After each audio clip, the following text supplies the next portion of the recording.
Alright, magandang gabi na ho sa lahat natin ng mga viewers Luzon, Visayas at Mindanao all over the world. Welcome naman sa ating panibagong video, panibagong reaction, mga ka-action, mga kakamping. So may gusto lang ho ako na i-share ho sa inyo.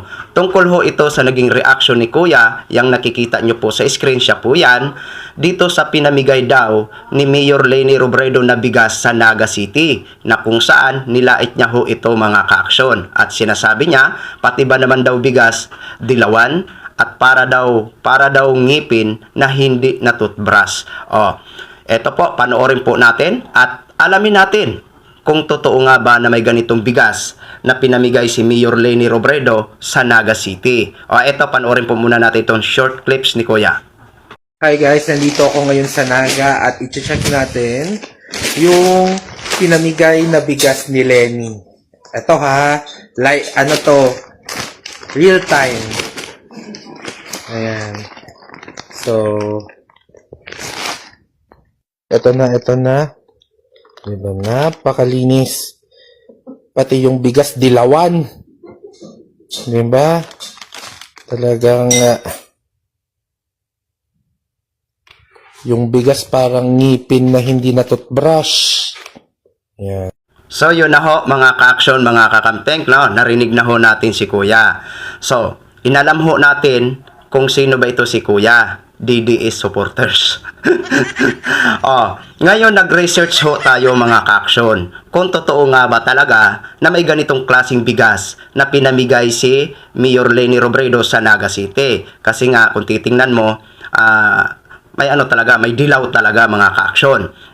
Ngayon, tiningnan ko ho ang Facebook page ni Mayor Leni Robredo. At yan mga ka-action, may post si Mayor Leni Robredo. Ayan po, na humihingi ho ng paumanhin. Yan pong post na yan, December 30. Yung post ni Mayor Leni bago mag New Year. Kasi alam naman po natin na may pamaskong handog si Mayor Leni sa lahat po ng mga Nagueño noong Christmas na may kasamang bigas at dilata. So, ayan, kung titingnan nyo po mga ka-action, halos parihas ang klaseng bigas nitong pinapakita ni Kuya at post ni Mayor Leni Robredo. Ayan po ang caption ni Mayor. Pero itong video ni Kuya na short clips, naka-upload po ito 2 days ago pa lang. Ang kay Mayor Leni Robredo bago mag New Year at humihingi na siya ng paumanhin. So, dahil nga ho sa Bicol, ang naging caption dyan ni Mayor Leni Robredo, gin-transfer po natin sa Tagalog para maintindihan ho natin lahat. Eto po, basahin po natin itong pag-transfer ko sa Tagalog. Nakatanggap kami ng isang batch ng bigas na may problema. Ayan. Naihatid na natin ito sa ating rice supplier ko. Kung isa ka sa mga nakatanggap ng ganitong donasyon, mangyaring ipaalam sa inyong barangay para mapalitan namin ito. Humihingi kami ng paumanhin. Pakibalik po ang nahanap mong bigas at ibabahagi namin, pero baka first week ng January ang i-deliver ng Karibay. Yan po mga ka-action, mga kakamping, no? Klarong-klaro naman po na humihingi ng paumanhin si Mayor Leni Robredo. Kasi nga, ang isang batch may problema. So, para sa akin, hindi naman kasi yan ma-check ni Mayor Leni Robredo. Kasi nga ho, nakasilyo po yan pag-deliver. Sako-sako po yan na nakadeliver. Diba? Pero, at least, ito, malinaw na humihingi si Mayor Leni Robredo ng paumanhin. Dahil nga ho, sa isang batch na natanggap nila, ay may problema ang bigas. Diba? Pero bakit kailangan pa sabihin ni Kuya na parang ipin na hindi na toothbrush? Diba?